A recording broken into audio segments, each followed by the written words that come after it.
مادرای عزیز و خواهرای عزیز، من بر همه شما باور که مراجعتم همین است. از تمام آن روزهای نافله‌ای که شما میگیرید، از تمام آن نمازهایی که شب و روز نافله‌ای که شما میخوانید، اگر یک بار بر روی شوهر تبسم کنین، قسم به خدا از همه عبادتان بالا هست. یک بار به بالای شوهر تبسم کنید، یا یک بار پشت دست شوهر تا بوسه کن، از همه عبادتت بالاست.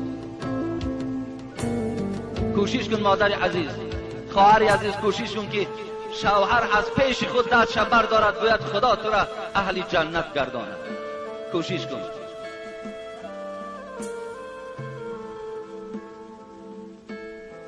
اعظم الناس حقا علی المرأة زوجها. زیرا خواهر عزیز، بزرگترین حق بالای تو نه پدر دارد، نه برادر دارد، نه عمک و تقد دارد، شوهر دارد. بزرگترین حق بالای تو حق شوهر نیست. قسم به خدا روز از روزها این زن و شوهرها را خدا در پیشگاه خودش راست میکند. خوش به حال اون زنی که در دنیا خدمت کرد، دعا کرده، دعای شوهر را گرفته است. خداوند باز همراه می شوهر در جنت جایش میکند.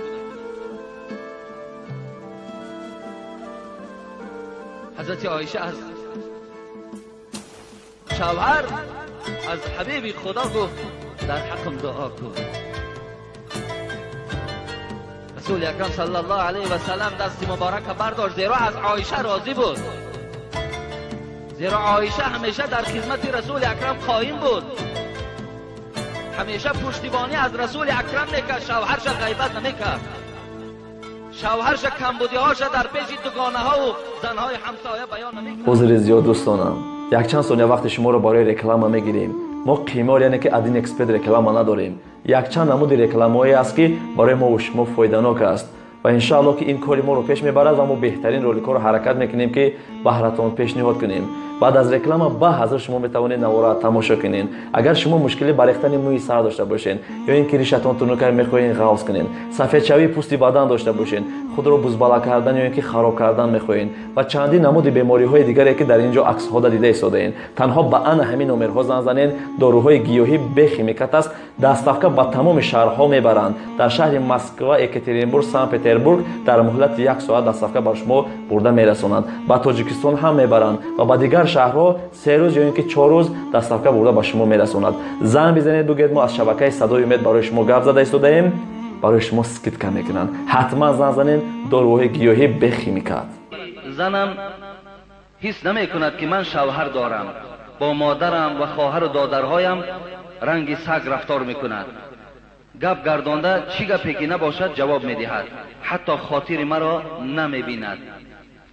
من با زنم نصیحت میکنم، چندین مثال های زن و شوهری را میارم و حتی چندین کسیته های امر معروف شما را میمانم، میگویم گوش کن. جواب میدهد که این گپ ها همش دروغ است.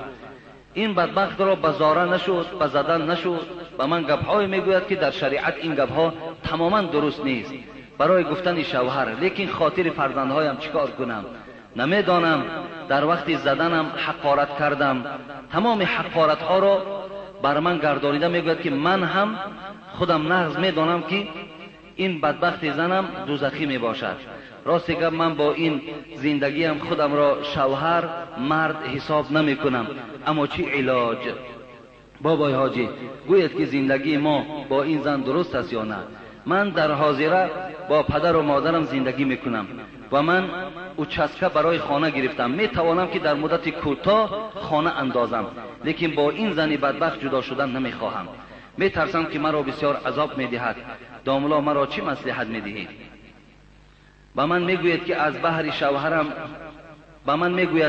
بحر شوهرم میگذرم و از بحر پدر و مادر اپا و اکم نی. از من دیده اولادهایش را بالاتر میداند. از گپهای شما بابای حاجی مثالش میارم، میگوید که اینها همش دروغ هستند. بابای حاجی میرزا به هر یک معنی کلمه های من جواب گردانید و آن نفرانی که این مکتوب مرا در نماز جمعه میشنوند خواهش میکنم که به من دعای کنید که این بدبخت زنم داند که شوهر چیست و چه خیلی بزرگ است. بابای حاجی بعد جواب این مکتوب با کسیت من با شما البته واخوری میکنم. ماه سپتامبر 2007 نویسنده بوده است که چند روز بود خواب بود، دیگر موضوع هامون بودن. برادر عزیز و گرامی، اینم از مکتوب اوله قریب که فرقیت ندارن، اینم شکایت از برای زندگی هست و دادر و برادر و اکه را از شوهر بالا داشتن. من هم میگویم که شما هیچ وقت از پدر و مادر و برادرهاتان نگذرید، لیکن اعظم الناس حقا علی المرأة زوجها، بزرگترین حق در نزد زن این اولین شوهر می‌ایستد. شما بزرگی شوهر شناسید، حق شوهر شناسید، شما از پدر و مادرتان نگذرید. لیکن دادر عزیز، من حیران میشوم که این کسیت من برای عائله تو چی تأثیر میبخشد زمانی که گوید همه این دروغ است. وقتی این سخنها را دروغ که گفت، برادر در بین شما علاقه نکاح نیست، نکاح نیست، حتی خانه‌داری که شما دارین این خودش حرام است. سخنی که من میگویم برای شما تا امروز غیر آیت قرآن و احادیث های رسول اکرم چیزی صدا نداده است. سخن خدا دروغ، سخن پیغمبر دروغ، تو کافر هستی، زن و طلاق است. این تو دیگر زندگی حلال نداری. این زن برای تو علکه بیگانه است. با که نداره دادر عزیز، رزق رسان تو نیستی، تربیت کننده فرزندها اگرچه تو باشی، پاسبان اساسی الله است. اینقدر تو اگر دلمانده باشی، اینقدر تو خسته شده ای، آب و روی تو در بین یار و رفیقت کاسته شده است، برایت هم توصیه همین است. توصیه مثل توصیه اول است. از درد و غم میخوای خلاص شوی، ابغض الحلال الی الله الطلاق است. بدترین حلال ها به سوی خدا طلاق است، لیکن حلال است. حالتهای ضرورت در حلال می شود. برای چی زنهای پیش من میآیند از شوهرهاشون شکایت میکنند؟ اونها را من نیز توصیه دادم، میلش جدا شو.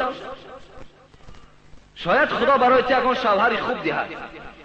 برای همین شوهرهایی که امروز بیچاره ها گویم از پدر و مادرشان هم دعا گرفتن نمیتونند، پدر و مادرشان هم بیچاره در حالتهای پریشانی قرار دارند، از همه این دیده همون را جواب دادن بهتر است. برای همین دادر عزیز، با من روبرو شو. همه این که من برای تو بیان کردن نمیتونم، وقتهای زیاد میگیرد. فقط یگانه راهی که اگر خواهی برای تو خوبی آرد، انا همین از جواب میدی، جانت خلاص میگرد. این حدیث ما را دلالتی به یکدیگر فهمی میکند.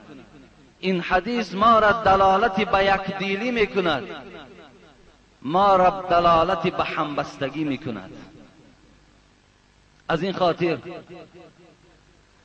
با این شرف و بزرگی و این برکات حدیث رسول اکرم از خداوند مسئلت دارم، خواهان هستم که خدایا در بین ما تمام مردم مسلمان تاجیکستان و دیگر مسلمان های روی دنیا یک دیلی را، یک دیگر فهمی را، همبستگی و اتفاقی را خدایا نگه داری.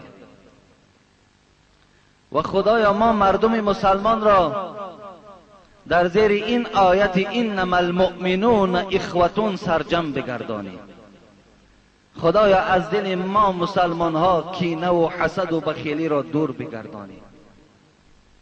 خدایا در دل ما محبت را، شادی را نسبت یک برادری مسلمان من همیشه خدایا زنده نگه داری.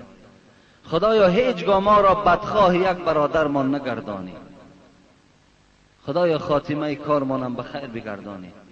خدایا گذشتگان من رحمت و مغفرت بگردانی.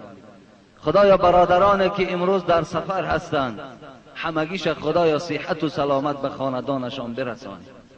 و همه آن برادرانی که امروز در این مسجد مهمان هستند خوش آمدند. خداوند در هر قدم شما حسنات کتابت بفرماید و صحت و سلامت به خاندانتان برساند. خدایا این جمهوری ما را باز هم آباد بگردانی، صلح و آسایشتگی را همیشه حکمران بگردانی.